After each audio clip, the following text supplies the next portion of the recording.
Hi, I'm Laurie Penny with Paulding.com, and I'm here with Jason Rogers, also known as JK to his friends. Jason is running for Senate Seat 31, and he wants to take a little bit of time and tell you what his platform is. So we're going to start with your bio. Give us a little bit about your background so that we can kind of get to know a little bit about you. Well, Laurie and Pubby, I appreciate the opportunity to talk about what we want to do. My name is J.K. Rogers. A little bit about me. Went to Appalachian State, graduated with a bachelor's in sociology, then went to Kennesaw State University and have a master's in public administration. I'm also the chief investigator for the prosecutor's office in Cobb County, and I'm a field grade officer in the United States Army, currently working out of the Washington, D.C., Baltimore area. What we do is we train approximately 330,000 soldiers that go to Iraq, Guantanamo Bay, and Afghanistan. And the reason why I'm running for this seat is there are a lot of opportunities here that I think we can maximize. People are really struggling right now. I think if you talk to everybody you know, everybody is having some kind of major issue with something. And so what I want to do is I want to help people get back to work. I want to help us rebuild our families and help us increase our quality of life. Well, I looked at your bio and your website, and you had a couple of issues that you were really passionate about. So I think those are the best issues for us to share with the people of Paulding County. Sure. Now, one of your passions is small business. So what I wanted to ask you, because we don't have that much time, is what is the number one thing, I mean, just the first thing off the top of your head that you can do to help small business?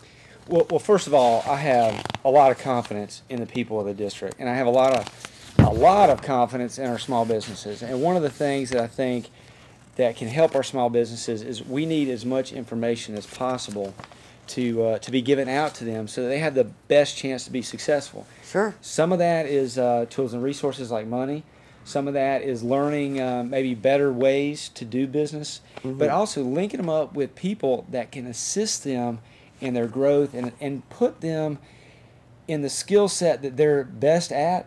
Right. Getting them focused on that so they're not focused on things that slow them down and keep them from making the kind of money and growing the business the way they want to. You know, as a small business owner, I actually, with that, there's a sharp learning curve to being in business for yourself. And, you know, businesses could really get up and get going without making mistakes that are just, you know, something that people learn as they go along. Absolutely. So that would be really big. You also are very passionate about veterans. And you had made a statement that you felt that they weren't taking advantage of certain benefits that would lower the unemployment among the veterans. Can you explain that quickly? Well, first of all, being a veteran, somebody that's been to Iraq and somebody that's been in the D.C. area, I know what soldiers, Marines, other service members, the skills that they have. Right. They have a tremendous amount of skills. They also have resources from the federal government that they've earned through the Veterans Affairs that they can tap into immediately. Right. They have leadership skills that are second to none, trained by the world's best military. Right. And what I'm saying is we have an opportunity to tap into that to solve multiple issues by helping them help themselves, but also helping them help our communities. And in some cases, bringing them here. And in other cases, we have a lot of veterans. I think we have almost 15,000 veterans that actually live in the district. And to that degree, many of those veterans have never tapped into their benefits that are available right now. And we could do that. That would be great. That would be great. So now we come to my last question that I wanted to ask you about. And I took the statement from your webpage, and you stated that the average income in Paulding County is per person about $20,000 a year. That's the average. Right. When I was looking into your numbers, I went to the government website that said the poverty level for a family of 4 Mm-hmm. is right at about $23,000. Right. So we know that you, of course, you're a politician, so tax cuts are going to fix everything. Excuse me, but it is the season.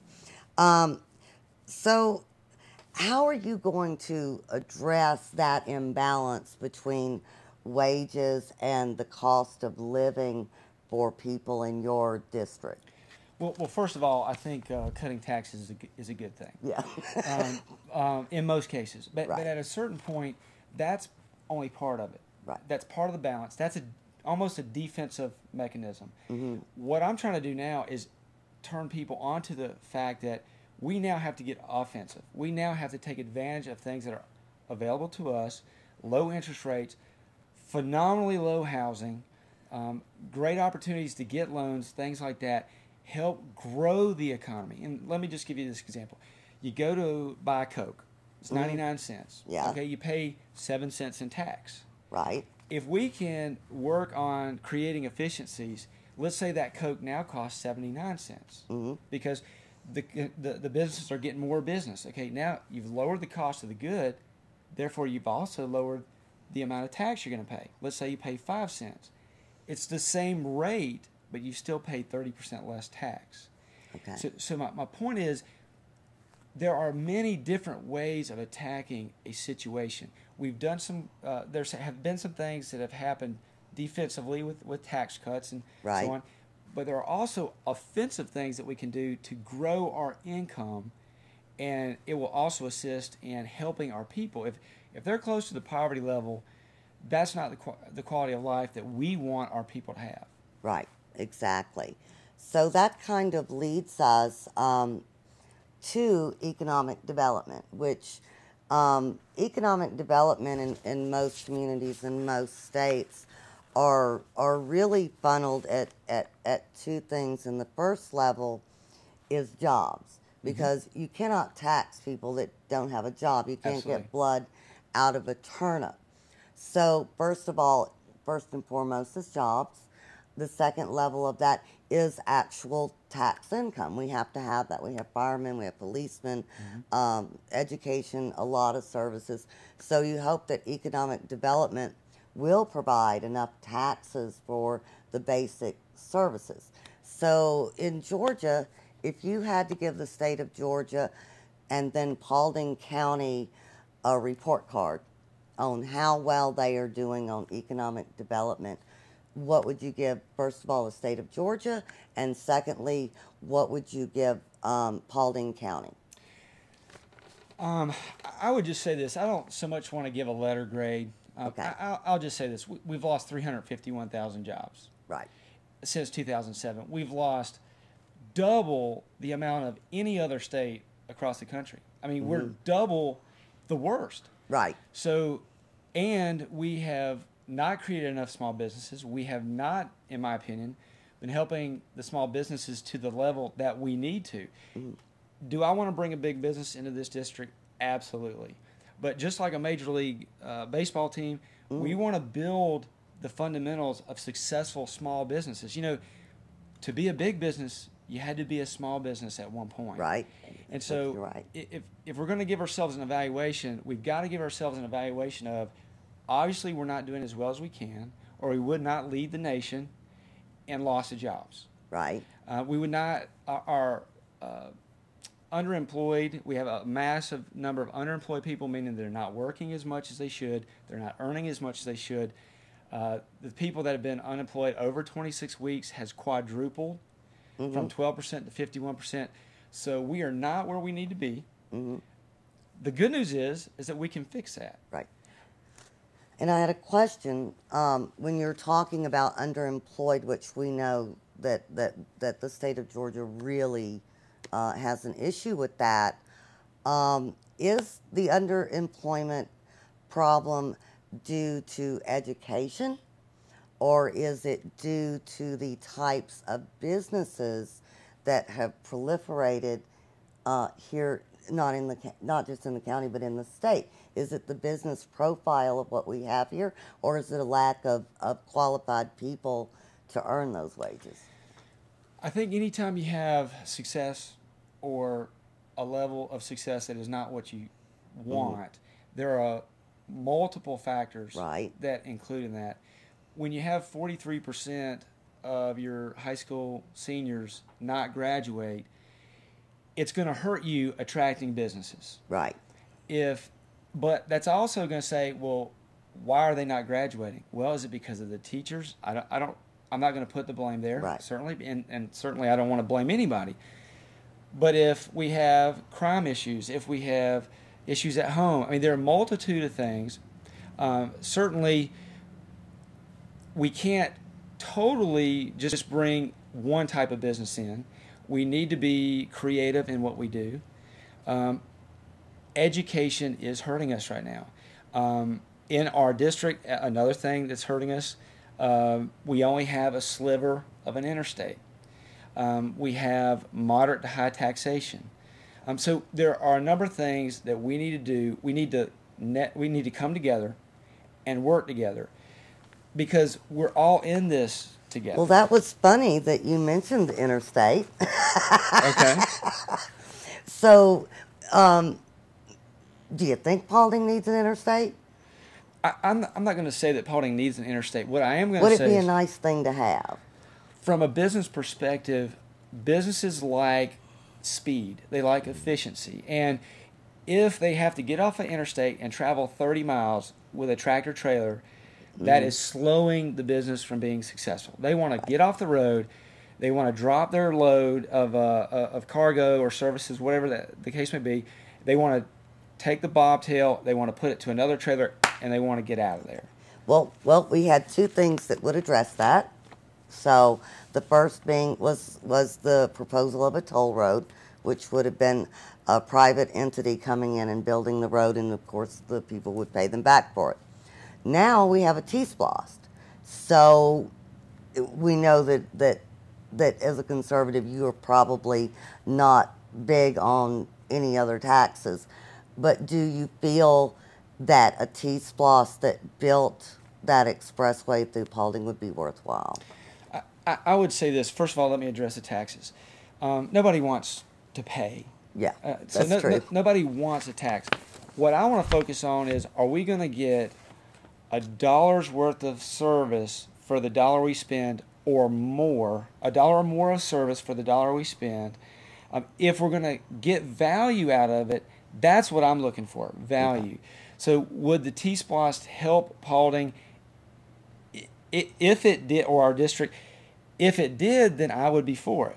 The concerns that I have with the T-Splost is you've got all these different projects going on that if one community doesn't support it and another does, as an example, Paulding has part of the T-Splost money is they want to widen Macklin Road. Well, okay, you widen Macklin Road, but let's say it doesn't pass in Cobb. Well, it's not going to work if everybody's not on the same sheet of music. So would it be good to have better infrastructure in Paulding? Absolutely. Would it be better to have better infrastructure in Polk and Harrelson? Absolutely.